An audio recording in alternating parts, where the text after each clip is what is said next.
아버지의 장례식 다음 날 변호사가 찾아왔습니다. 유언장을 공개하겠습니다. 그 순간까지만 해도 우리는 평범한 가족이라고 믿었죠. 하지만 유언장에 적힌 한 줄이 우리 가족 40년의 역사를 송두리째 흔들어 놓을 줄은 몰랐습니다. 박영숙 68세는 남편 박철호의 장례를 마치고 지친 몸을 이끌고 집으로 돌아옵니다. 50년을 함께 살았던 남편. 빈소를 지키는 3일 동안 그녀는 한숨도 자지 못했습니다. 여보, 정말 가신 거예요? 아직도 실감이 안 나요. 영숙은 남편이 앉아있던 소파를 쓰다듬습니다. 그의 채취가 아직 남아있는 것만 같습니다. 눈물이 또 쏟아집니다. 68년을 살아오며 이렇게 큰 상실감을 느껴본 적이 없었습니다. 장례 3일 후 변호사 김민수가 집을 찾아옵니다. 가족들이 모두 모인 자리. 장남 박준혁 45세와 그의 아내 최수진 43세, 차남 박준호 42세와 그의 아내, 그리고 손주들까지. 고인께서 남기신 유언장을 공개하겠습니다. 변호사의 목소리가 거실에 울려 퍼집니다. 준혁은 팔짱을 낀 채 무표정하게 앉아 있습니다. 아버지가 뭘 남기셨을까? 회사는 당연히 내가 물려받겠지. 동생 준호한테는 적당히 현금을 주시고, 재산의 40%는 아내 박영숙에게, 30%는 장남 박준혁에게, 20%는 차남 박준호에게. 여기까지는 모두 예상했던 내용입니다. 준혁은 만족스러운 표정으로 고개를 끄덕입니다. 준호도 안도의 한숨을 쉽니다. 하지만 변호사의 다음 문장이 거실의 공기를 얼어붙게 만듭니다. 그리고 나머지 10%는 김미선에게 상속한다. 주소 부산시 해운대구. 정적. 누구요? 김미선이 누군데요? 준혁이 벌떡 일어나며 소리칩니다. 그의 얼굴이 붉게 달아오릅니다. 김미선? 그게 누구야? 아버지 주변에 그런 사람 없었는데. 준호도 당황한 표정입니다. 동생도 처음 듣는 이름인 게 분명합니다. 영숙은 말없이 앉아 있습니다. 하지만 그녀의 손은 떨리고 있습니다. 미선. 그 이름. 어디선가 들어본 것 같은데. 변호사는 조심스럽게 봉투 하나를 더 꺼냅니다. 부인께서 영숙 여사님께만 보라고 하신 편지가 있습니다. 떨리는 손으로 봉투를 받는 영숙. 손주들과 며느리들이 숨죽여 지켜봅니다. 편지를 펼치는 영숙의 손놀림이 점점 느려집니다. 여보, 당신에게 이렇게 말하게 되어 정말 미안하오. 평생을 숨기고 살았던 비밀을 이제야 고백하게 되어 죄송하오. 영숙의 눈이 다음 문장에 고정됩니다. 김미선은 내 첫사랑이요. 우리 집안의 반대로 헤어졌지만 그녀는 이미 임신한 상태였소. 나는 비겁하게도 당신과 결혼했고 미선은 혼자 아이를 낳아 키웠소. 그 아이가 지금 42살이 된 박지은이요. 당신에게 말할 용기가 없었소. 용서해 주시오. 영숙의 얼굴이 창백해집니다. 심장이 미친 듯이 뛰기 시작합니다. 이게 무슨 소리야? 50년 동안 나를 속인 거야? 다른 여자가 있었고, 그것도 아이까지. 편지가 손에서 미끄러져 바닥에 떨어집니다. 어머니. 영숙의 몸이 소파에서 미끄러지듯 쓰러집니다. 눈앞이 깜깜해집니다. 가슴이 터질 것 같습니다. 내 인생이 뭐였지? 50년이 다 거짓말이었어? 119 불러. 빨리. 병원으로 급히 실려간 영숙. 의사는 극심한 심리적 쇼크로 인한 실신이라고 진단합니다. 준혁은 바닥에 떨어진 편지를 주워 있습니다. 한 글자 한 글자 읽어 내려갈수록 그의 표정이 일그러집니다. 아버지가 바람을 피웠다고? 그것도 혼외자까지. 이게 말이 돼? 준혁의 머릿속이 복잡해집니다. 존경했던 아버지. 완벽하다고 믿었던 아버지. 그 이미지가 산산조각 나는 느낌입니다. 동생 준호가 편지를 낚아채 읽습니다. 그의 손도 떨리기 시작합니다. 형과 동갑. 아니, 형보다 나이가 많을 수도 있어. 그럼 진짜 장녀잖아. 준호는 복잡한 감정에 휩싸입니다. 아버지에 대한 실망, 어머니에 대한 연민, 그리고 알 수 없는 묘한 죄책감. 우리는 행복하게 자랐는데 그 아이는 아버지 없이 자랐겠구나. 영숙이 병원에서 깨어났을 때 그녀의 첫 마디는 부산. 가야 해였습니다. 어머니, 몸도 성하지 않으시면서 무슨. 준혁이 말립니다. 가야 해. 내가. 직접 확인해야 해. 영숙의 목소리에는 결연함이 담겨 있습니다. 내 눈으로 확인하기 전까지는 믿을 수 없어. 당신이 정말 나를 속였는지. 며느리 수진이 조용히 말합니다. 제가 모시고 가겠어요. 다음 날 영숙과 수진은 부산행 KTX에 몸을 싣습니다. 기차 안 영숙은 창밖을 멍하니 바라봅니다. 스쳐 지나가는 풍경들. 여보. 왜요? 왜 말을 안 했어요? 우리가 뭐가 부족했어요? 내가 뭘 잘못한 거예요? 눈물이 또 흐릅니다. 68년을 살며 이렇게 배신감을 느껴본 적이 없습니다. 사랑했던 사람에게 버림받은 것 같은 고통. 아니, 50년 동안 자신도 모르게 기만당했다는 수치심. 부산역에 도착합니다. 택시를 타고 유언장에 적힌 주소를 찾아갑니다. 낡은 아파트 단지. 페인트가 벗겨진 외벽, 녹슨 철문. 이런 곳에서 그 아이가 살았단 말이야? 우리는 강남에서 넓은 집에 살았는데. 영숙의 가슴이 찢어집니다. 죄책감과 분노가 뒤섞입니다. 초인종을 누릅니다. 삐삐삐 마이너스 소리가 유난히 크게 들립니다. 영숙의 심장도 그에 맞춰 뜁니다. 문이 열립니다. 40대 여성이 나타납니다. 박지은 42세. 순간 영숙의 숨이 멎습니다. 아, 철호. 지은은 젊은 시절의 남편과 너무나 닮아 있었습니다. 같은 눈매, 같은 코, 같은 입술 모양. 부정할 수 없는 혈연의 증거. 누구세요? 지은의 목소리는 경계심으로 가득합니다. 나는 박철호의 아내요. 영숙의 목소리가 떨립니다. 지은의 표정이 굳습니다. 그녀의 눈에 순간적으로 분노가 스쳐 지나갑니다. 드디어 나타났구나. 내 아버지를 빼앗아간 여자. 들어오세요. 지은은 냉랭하게 문을 열어줍니다. 좁은 거실. 오래된 가구들. 벽에는 금이 가 있고 천장에는 물이 샌 자국이 있습니다. 영숙은 주변을 둘러보며 또 한 번 가슴이 무너집니다. 어머니, 손님이에요. 지은이 안방을 향해 말합니다. 방문이 열리고 80대 노인이 나옵니다. 김미선 81세. 백발의 작은 체구. 하지만 젊은 시절 미인이었을 흔적이 역력합니다. 미선은 영숙을 보더니 갑자기 환하게 웃습니다. 철호야. 왔구나. 얼마나 기다렸는지 몰라. 영숙의 심장이 철렁 내려앉습니다. 나를 철호라고. 지은이 쓴웃음을 지으며 설명합니다. 어머니는 5년 전부터 치매를 앓으세요. 요즘은 저도 제 딸도 못 알아보시면서 아버지만 찾으세요. 미선이 영숙의 손을 잡습니다. 철호야, 오늘은 일찍 왔네. 지은이가 기다리고 있어. 얼른 들어가 봐. 영숙의 눈에서 눈물이 흐릅니다. 이 사람도 평생 당신을 기다렸구나. 치매에 걸려서도 당신만 기억하고. 지은이 어머니를 다시 방으로 모십니다. 그리고 돌아와 소파에 앉으며 차갑게 말합니다. 놀라셨죠? 충격적이죠? 이게 우리가 살아온 인생이에요. 미안하오. 영숙의 목소리가 떨립니다. 미안하다고요? 지은이 비웃습니다. 저는 평생 아버지 없는 아이로 살았어요. 학교에서는 친구들이 너희 아빠 어디 갔어? 돌아가셨어? 라고 물었고 엄마는 아빠는 바쁘셔서 못 오신대라고 둘러댔죠. 지은의 목소리가 떨리기 시작합니다. 억눌렀던 감정이 터져나옵니다. 아버지는 1년에 2~3번 오셨어요. 항상 밤에 몰래 생활비 봉투 놓고 가셨죠. 저는 아버지한테 안겨본 기억이 거의 없어요. 아빠라고 불러본 적도 손에 꼽을 정도예요. 영숙은 말없이 눈물만 흘립니다. 엄마는 아버지를 평생 사랑했어요.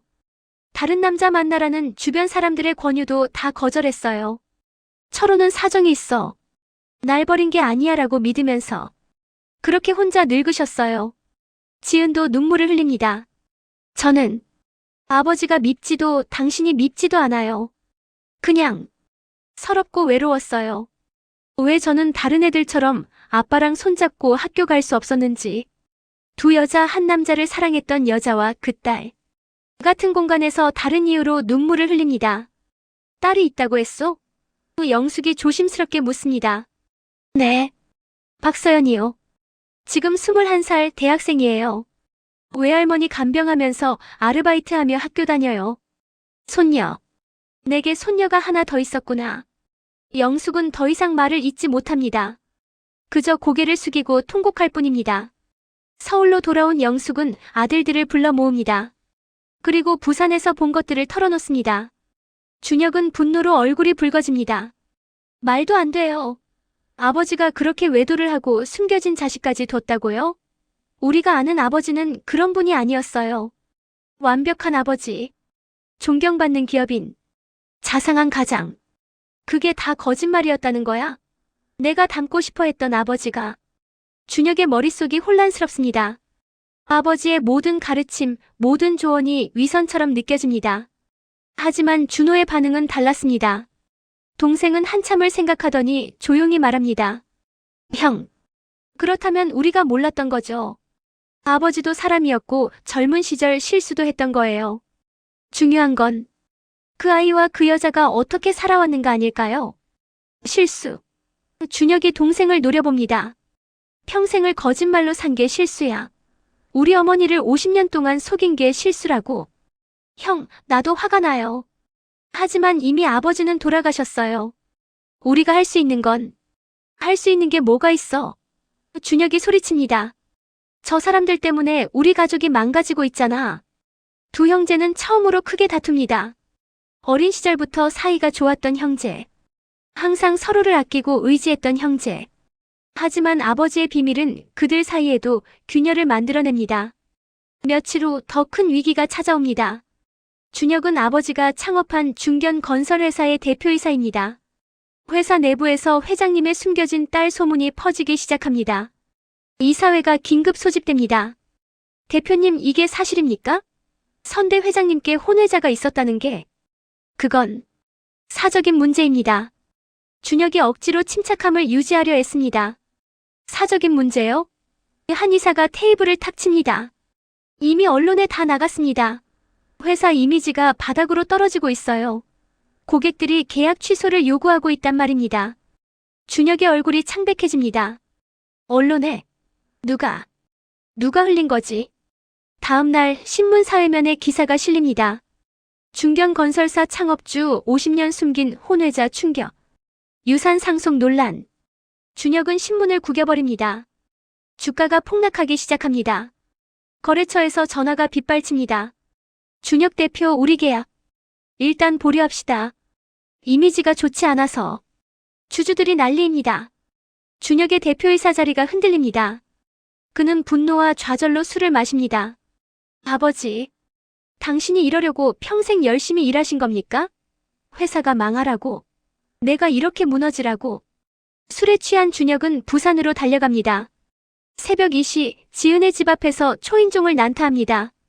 지은이 놀라 문을 열자 준혁이 비틀거리며 소리칩니다. 당신이 언론에 흘렸어요? 유산을 더 받으려고. 회사를 무너뜨리려고. 뭐라고요? 무슨 소리예요? 지은이 당황합니다. 시치미 떼지 마. 당신 아니면 누가 그래요? 동정 여론 만들어서 돈 더 뜯어낼 생각이었죠? 지은의 눈에 눈물이 고입니다. 저도 피해자예요.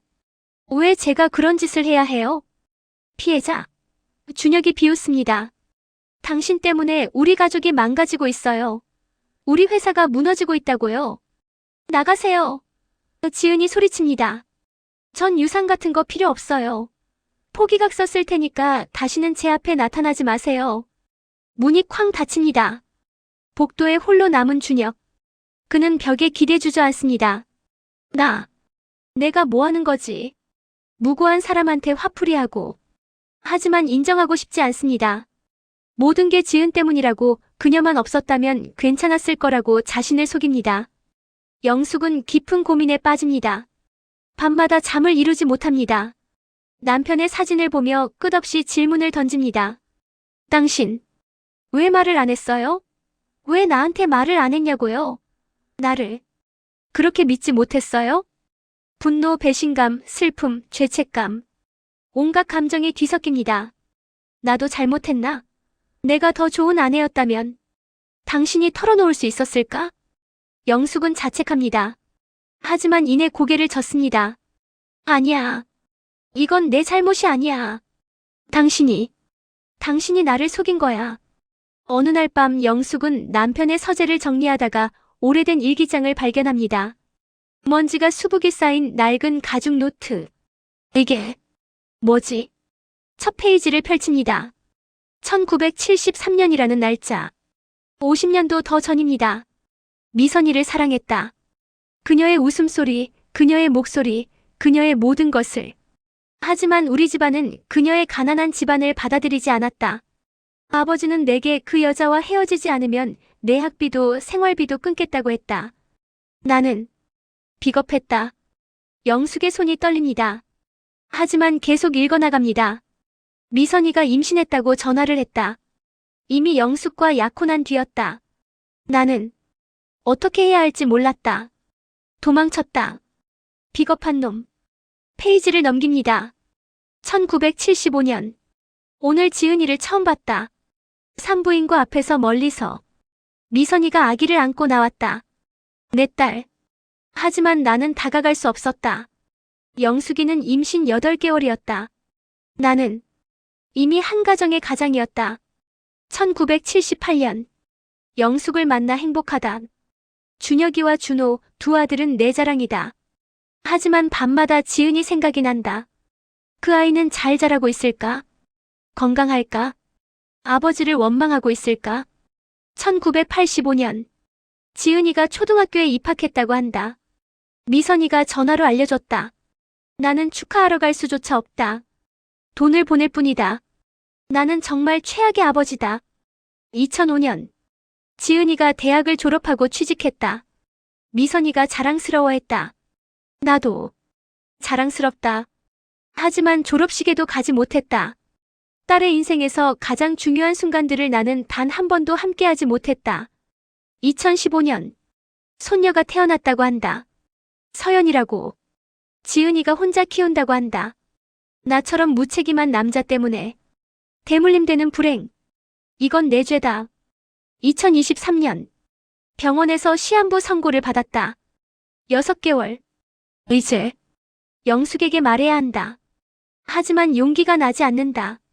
50년을 함께 산 아내를 어떻게 배신자로 만들 수 있나? 나는 끝까지 비겁한 인간이다. 마지막 페이지. 사망 일주일 전. 영숙 미안하오. 당신은 완벽한 아내였소. 잘못은 모두 나에게 있소. 지은이와 미선이를 부탁하오. 그들도 내 가족이오. 용서를 바라지 않소. 다만 그들을 미워하지 말아주오. 일기장을 덮는 영숙. 눈물이 멈추지 않습니다. 분노가 조금씩 가라앉고 남편의 고뇌가 느껴집니다. 하지만 동시에 슬픔이 밀려옵니다. 당신은 평생 그렇게 괴로웠구나. 나는 행복하다고 믿었는데. 영숙은 결심합니다. 다시 부산으로 갑니다. 이번엔 혼자서. 지은의 집 앞. 며칠을 기다립니다. 추운 겨울 아파트 입구 벤치에 앉아 지은이 퇴근하기를 기다립니다. 오후 7시 지은이 지친 얼굴로 돌아옵니다. 영숙을 보고 놀랍니다. 할머니, 왜 여기? 영숙은 천천히 무릎을 꿇습니다. 뭐 하시는 거예요? 일어나세요. 지은이 당황하며 영숙을 일으키려 합니다. 미안하오. 영숙의 목소리가 떨립니다. 내가 당신 아버지를 독차지했소. 50년을. 나는 행복했지만 당신은 평생 아버지 없이 자라야 했소. 정말 미안하오. 할머니. 지은의 눈에서 눈물이 흐릅니다. 당신 아버지의 일기장을 읽었소. 평생을 당신을 생각하며 괴로워했더군. 비겁한 사람이었지만 당신을 사랑했소. 미선 씨도 사랑했고. 지은은 더 이상 참지 못하고 무릎을 꿇은 영숙을 끌어안습니다. 그만하세요. 할머니 잘못이 아니에요. 저도 할머니를 원망한 적 없어요. 두 사람은 아파트 입구에서 부둥켜 안고 옵니다. 지나가는 사람들이 쳐다보지만 상관없습니다. 한참을 울고 나서 영숙이 말합니다. 우리 가족이 됩시다.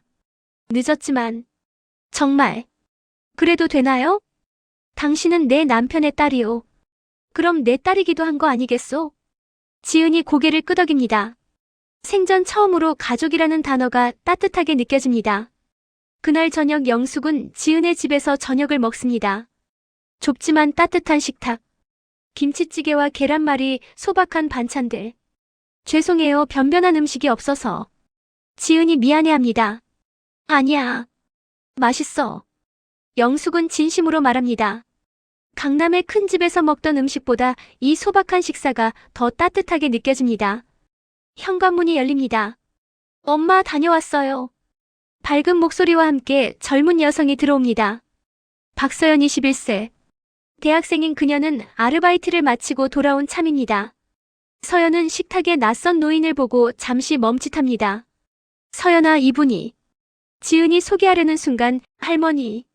서연이 환하게 웃으며 달려옵니다. 진짜 할머니 맞죠? 엄마한테 사진으로 봤어요.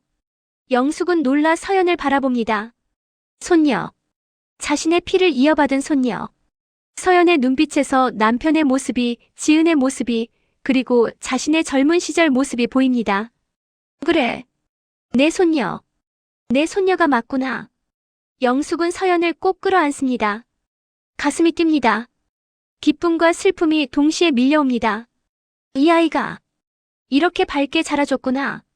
아버지도 할아버지도 없이. 서연은 영숙의 손을 잡고 제잘거립니다. 할머니, 저 할머니 만나고 싶었어요. 엄마가 맨날 말해줬거든요. 너한테 다른 할머니도 있어, 서울에라고요. 서연아. 지은이 딸을 말립니다. 왜요, 엄마? 사실인데. 서연은 천진난만하게 웃습니다. 영숙의 눈에 또 눈물이 고입니다. 이 아이는 원망하지 않는구나. 할머니를 원망할 수도 있었는데. 우리 집에 놀러 오렴. 서울에. 영숙이 말합니다. 정말요? 와, 진짜 가도 돼요? 서연의 눈이 반짝입니다. 안 돼, 서연아. 지은이 만류합니다. 우리가 함부로 그럴 수 없어. 왜요? 오빠들이 싫어해서요? 서연이 묻습니다. 정적. 영숙은 아들들 생각을 합니다. 특히 준혁. 그는 아직도 지은을 인정하지 않고 있습니다. 괜찮아. 내가 설득할게. 너희는 내 가족이야. 영숙이 단호하게 말합니다. 하지만 머릿속으로는 걱정이 앞섭니다. 준혁이가 받아들여줄까? 며칠 후 영숙은 서연을 데리고 서울로 올라옵니다. 강남의 큰 집. 서연은 집의 크기에 놀라 입을 다물지 못합니다. 와, 여기가 할머니 집이에요? 진짜 크다. 그때 현관문이 열리고 준혁이 퇴근합니다. 서연을 보고 얼어붙습니다. 어머니, 이게 무슨... 준혁아, 이 아이가 서연이야. 내 조카. 조카요? 준혁이 비웃습니다. 저 애를 집에 데려오시면 어떡합니까? 서연의 밝은 표정이 순식간에 굳습니다. 그녀는 눈치 빠르게 상황을 파악합니다. 안녕하세요. 큰아버지. 서연이 조심스럽게 인사합니다. 큰아버지. 준혁의 목소리가 차갑습니다. 나는 당신 큰아버지 아니야. 우리는 남이야. 준혁아. 영숙이 소리칩니다. 어머니야말로 정신 차리세요. 저 사람들 때문에 우리 회사가 망하고 있다고요. 이사회에서 저 물러나라고 압박하고 있어요. 서연의 눈에 눈물이 고입니다. 하지만 참습니다. 죄송합니다. 제가 올 게 아니었나 봐요. 서연이 돌아서려는 순간 준호가 퇴근하며 들어옵니다. 동생은 상황을 파악하고 서연에게 다가갑니다. 안녕, 서연이지? 나는 준호 삼촌이야. 준호가 따뜻하게 손을 내밉니다.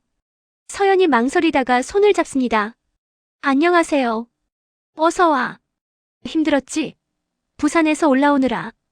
준호의 따뜻한 말에 서연의 긴장이 조금 풀립니다. 준혁은 화가 나서 자기 방으로 들어가 버립니다. 영숙은 한숨을 쉽니다. 그날 밤 준호의 아내가 서연에게 객실을 안내합니다. 여기서 자렴. 불편한 거 있으면 말하고. 감사합니다. 서연은 침대에 앉아 주변을 둘러봅니다. 부산의 작은 방과는 비교할 수 없이 큰 방. 하지만 마음은 불편합니다. 나 여기 있으면 안 되는 건가? 큰아버지 말이 맞는 건가? 우리는 남인가? 제육화 또 다른 비밀. 며칠 후 영숙은 치매가 심해진 미선이 걱정되어 다시 부산을 방문합니다. 미선의 상태는 점점 악화되고 있었습니다. 이제는 지은조차 알아보지 못합니다. 하루 종일 멍하니 앉아 중얼거리기만 합니다. 철호야, 지은이 찾아야 해. 우리 딸들 찾아야 해. 딸들. 영숙이 귀를 기울입니다. 딸이 하나가 아니라고요? 지은이 황급히 어머니를 진정시킵니다. 어머니, 괜찮아요. 제가 여기 있어요. 하지만 미선은 계속 중얼거립니다. 쌍둥이. 우리 쌍둥이. 하나는 어디 갔어? 지연이는 어디 갔어? 영숙의 심장이 철렁합니다. 쌍둥이. 지연이. 지은이 당황하며 영숙을 거실로 데리고 나옵니다. 치매 때문에. 헛소리 하시는 거예요. 아니야. 영숙이 단호하게 말합니다. 치매 환자는 오히려 오래된 기억을 더 선명하게 기억해. 정말 쌍둥이였던 거 아니야? 지은의 얼굴이 창백해집니다. 오래 숨겨온 비밀이 드러나는 순간입니다. 저도 몇 년 전에 알았어요. 지은이 떨리는 목소리로 말합니다. 엄마 치매 진단받고 옛날 서류 정리하다가 출생증명서를 찾았어요. 쌍둥이로 등록되어 있더라고요. 그럼 다른 아이는? 입양. 보냈대요. 엄마가 혼자서 쌍둥이를 키울 수 없었대요. 돈도 없고 도와줄 사람도 없고. 그래서 한 명은. 지은의 목소리가 끊깁니다. 눈물이 흐릅니다. 평생 언니가 있는지도 몰랐어요. 알았을 때는 이미 40년이 지난 뒤였고 어디서 어떻게 찾아야 할지도 몰랐어요. 영숙은 지은의 손을 꼭 잡습니다. 찾아보자. 함께. 하지만 어떻게 해요? 입양기관이 있었을 거야. 기록이 남아있을 거야. 두 사람은 다음 날부터 조사를 시작합니다. 42년 전 부산의 입양기관들을 찾아다닙니다. 오래된 기록들을 뒤집니다. 일주일 후 드디어 단서를 찾습니다. 박지연. 1982년 2월 15일생. 입양일 1982년 3월 20일. 양부모의 이름도 기록되어 있습니다. 하지만 입양 후 이름이 바뀌었을 가능성이 큽니다. 영숙은 사설 탐정을 고용합니다. 그리고 2주 후 놀라운 결과를 받습니다. 박지연은 성공한 변호사였습니다. 서울의 대형 로펌에서 파트너 변호사로 일하고 있습니다. 그것도 준혁의 회사 법률 자문을 맡고 있는 로펌. 세상에. 영숙이 충격을 받습니다. 그럼 준혁이가 이미 만났겠네. 영숙과 지은은 서울로 올라가 지연의 로펌을 찾아갑니다. 접수처에서 박지연 변호사님을 만나고 싶다고 말하자 직원이 약속이 있는지 묻습니다. 사적인. 매우 중요한 일입니다. 영숙이 말합니다. 1시간을 기다린 후 드디어 박지현 42세를 만납니다. 단정한 정장을 입은 여성. 지적인 인상. 하지만 얼굴을 보는 순간 지은은 숨이 멎습니다. 거울을 보는 것 같습니다. 똑같은 얼굴. 똑같은 눈매. 똑같은 인매. 지연도 지은을 보고 놀랍니다. 저를 왜 빤히 쳐다보시죠? 당신 혹시 입양아인가요? 영숙이 조심스럽게 묻습니다. 지연의 표정이 굳습니다. 그걸 어떻게 해? 누구십니까? 유전자 검사를 해봤으면 합니다.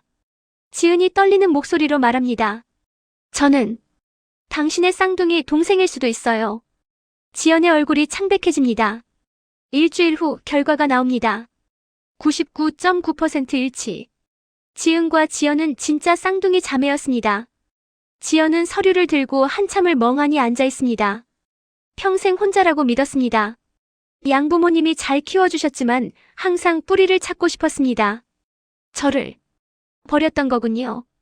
지연의 목소리가 떨립니다. 아니야. 지은이 눈물을 흘리며 말합니다. 우리 엄마는 어쩔 수 없었어. 혼자서 쌍둥이를 키울 수가 없었어. 너무 가난했어. 그래도 평생을 몰랐잖아요. 지연의 눈에도 눈물이 고입니다.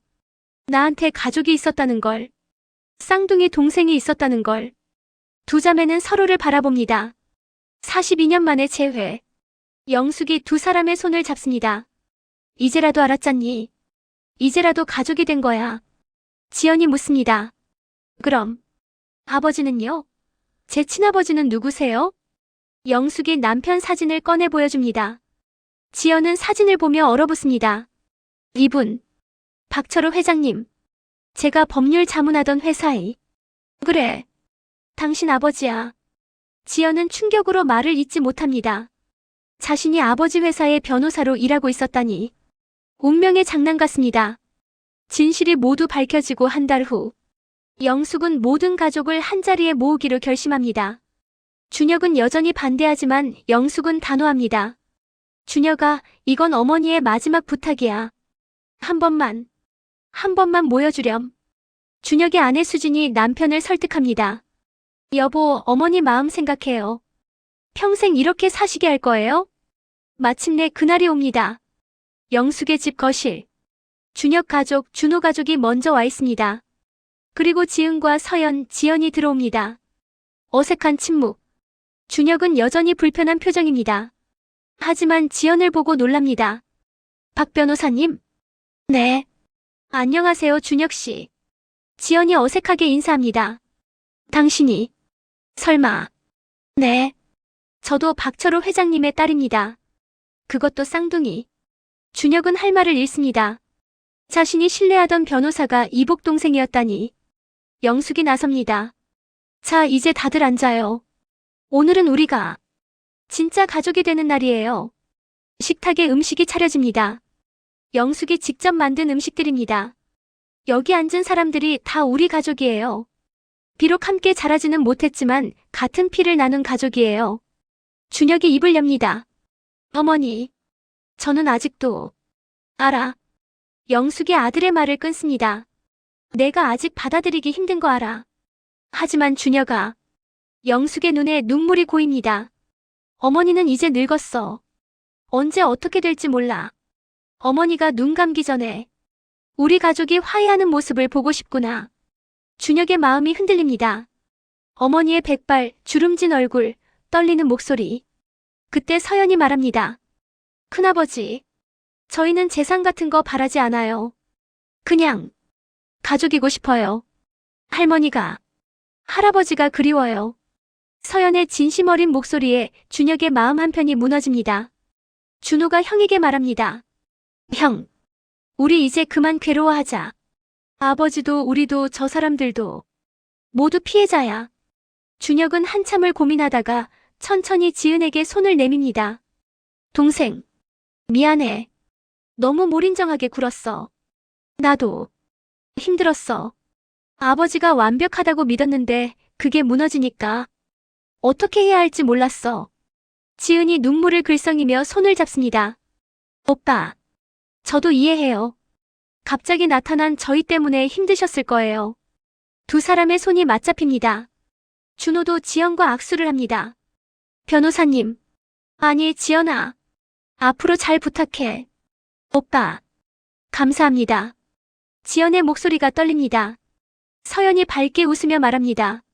와, 이제 진짜 가족이네요. 삼촌이 2명, 고모가 2명. 모두가 웃습니다. 어색하지만 따뜻한 웃음입니다. 저녁 식사가 시작됩니다.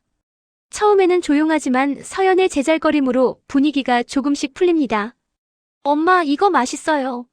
서연이 김치찌개를 떠먹으며 말합니다. 준혁의 아들이 묻습니다. 서연 누나 뭐 공부해요? 경영학이요. 나중에 카페 차리고 싶어요. 저도 경영학인데요. 같이 스터디 할래요? 아이들끼리 금방 친해집니다. 어른들도 조금씩 대화를 나누기 시작합니다. 식사 후 영숙은 미선을 모셔옵니다. 휠체어에 앉은 미선. 치매가 심해져 거의 아무것도 알아보지 못하지만 영숙이 모시고 왔습니다. 영숙이 미선 옆에 앉습니다. 미선 씨, 고마워요. 2딸을 낳아서 키워서. 미선이 잠깐 정신이 돌아온 듯 영숙을 바라봅니다. 당신은? 우린 둘 다 철호를 사랑했어요. 그것만으로 충분해요. 이제 우리 친구합시다. 미선의 눈에서 눈물이 흐릅니다. 그리고 작게 고개를 끄덕입니다. 6개월 후, 가족단체 사진을 찍습니다. 전문 사진관에서 영숙을 중심으로 준혁과 준호, 지은과 지연 며느리들, 손주들이 둘러섭니다. 미선도 휠체어에 앉아 함께합니다. 고인의 사진도 한쪽에 놓여 있습니다. 자, 모두 웃으세요. 하나, 둘, 셋. 찰칵. 사진 속 모두가 웃고 있습니다. 진짜 가족의 미소입니다. 그날 밤 영숙은 혼자 남편의 사진을 봅니다. 여보, 봤어요? 우리 가족 이렇게 다 모였어요. 지은이도 지연이도 서연이도 모두 우리 가족이에요. 영숙이 사진을 쓰다듬습니다. 당신은 평생 괴로워하며 사셨죠. 두 가족 사이에서. 하지만 이제는 괜찮아요. 우리가 하나가 됐어요. 이제 편히 쉬어요. 창밖으로 달빛이 들어옵니다. 영숙은 평화로운 얼굴로 잠듭니다. 1년 후, 서연은 준혁의 회사에서 인턴으로 일하고 있습니다. 준혁이 직접 추천해준 것입니다. 지연은 여전히 변호사로 일하며 주말마다 지은과 만나 밀린 이야기를 나눕니다. 지은은 작은 카페를 열었습니다. 영숙과 준호가 투자해준 돈으로. 가게 이름은 두 딸의 카페. 준혁과 준호는 예전처럼 다시 가까워졌습니다. 이제는 지은과 지연도 형제 모임에 함께합니다. 명절이 되면 모두가 영숙의 집에 모입니다. 떡국을 끓이고 윷놀이를 하고 아이들이 뛰어놉니다. 미선은 요양원에 있지만 가족들이 돌아가며 방문합니다. 가끔 정신이 돌아올 때면 우리 딸들이라며 웃습니다. 어느 날 영숙은 온 가족이 모인 자리에서 말합니다. 여러분, 우리 가족이 이렇게 된 건 기적이에요. 아픈 과거가 있었지만 우리는 그걸 극복했어요. 용서하고 이해하고 사랑했어요. 이게 진짜 가족이에요. 피로만 이어진 게 아니라 마음으로 이어진 가족. 모두가 박수를 칩니다. 서연이 말합니다. 할머니, 우리 내년에도 또 모여요. 그럼 우리 계속 모여야지. 웃음소리가 집안을 가득 채움. 가족은 피로만 이어지는 게 아닙니다. 용서와 이해, 그리고 사랑으로 완성되는 것입니다. 아무리 아픈 과거가 있어도 진심으로 받아들인다면 우리는 모두 하나의 가족이 될 수 있습니다. 비밀은 가족을 아프게 하지만 진실은 가족을 더 강하게 만듭니다. 그리고 용서는 모든 상처를 치유합니다. 당신의 가족도 완벽하지 않을 수 있습니다. 하지만 그 불완전함이 우리를 더 인간답게 만듭니다. 사랑하세요. 용서하세요. 그리고 함께하세요. 이 이야기가 감동적이셨다면 구독과 좋아요를 눌러주세요. 그럼 저는 더 감동적인 사연으로 돌아오겠습니다.